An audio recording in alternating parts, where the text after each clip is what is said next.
That are very familiar to us turn out to have very unusual stories behind them. In Project One, the Speech to Inform from Advanced Communication Series Manual, Speaking to Inform, Lloyd Smith will tell one of these stories, Lloyd Smith and the Old Familiar Song.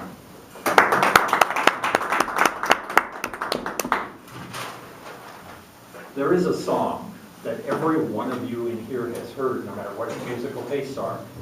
You've probably heard it sung or played very badly, no matter who you've heard play any kind of music. You have probably sung the song yourself, maybe badly, maybe not. And that song is the Star Spangled Banner. Anyone in here never heard the Star Spangled Banner? It's one of those things that seems to be built into America, but it's not. It actually has a story behind it that's much more interesting than you might think. Let's go back a little bit in time. Think about the War of 1812. If you remember your U.S. history at all, the parts you were awake for, you probably remember the War of 1812 as being caused by the British kidnapping American sailors off of ships. Remember the word impressment? They were pressing sailors, looking for their own sailors by kidnapping Americans. That actually wasn't the cause of the War of 1812. It was a minor issue that really didn't matter. The real cause of the War of 1812 was that the British Prime Minister at the time tricked President James Monroe into declaring war on Great Britain. The reason he did that was because the United States was only 27 years old at the time, was exceptionally weak militarily and economically. They were still trying to pay off the debt from the first American Revolution and were doing so very badly, so they couldn't afford to borrow any more money. The standing army only had about 5,000 members in it. It was spread all over what were now 17 states. So the British decided, this is perfect. We can pick off the new United States and reabsorb it back into the colonial empire.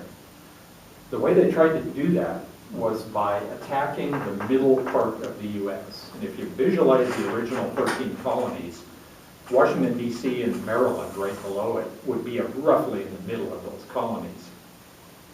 Sure enough, the British showed up. The first time they tried it was the British Army, the Land Army. That turned out to be a poor idea because the Land Army of England at the time was headed by the same guys who had headed it during the first American Revolution. And they were not only not very good, they were elderly and mostly drunk, too. Oh. And the British Land Army was not the point of the British Empire. The British Empire was created by the British Navy, which was by far the best fighting force on this planet at that time. They controlled colonies all over the world. They were fighting Napoleon successfully to a standstill in Europe and would eventually beat him about 2 years later. When the British Navy showed up, that was a big, big issue. And they decided to attack Baltimore. Now, to approach Baltimore, they went to Washington, D.C. first to demoralize the Americans. You may remember the story of Dolly Madison taking the portrait, the Gilbert Sturt portrait of George Washington out of the White House and all of that. When the British showed up, they burned the White House, they burned the U.S. Capitol, they burned the Treasury, State, and War Department buildings, and most of the civic buildings in Washington, D.C. Then they marched would be southwest toward Baltimore.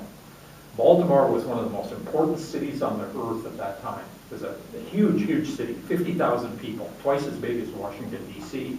It was a major international port city.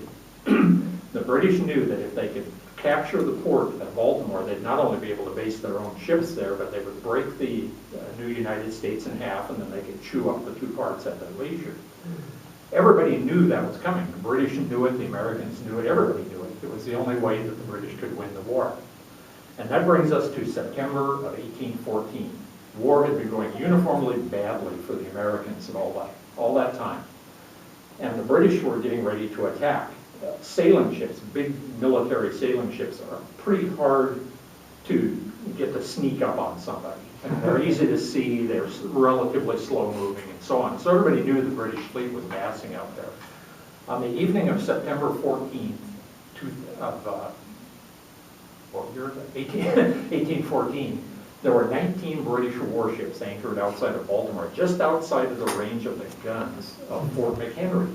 Fort McHenry was right at the mouth of Chesapeake Bay, and it was the American defensive position for the city.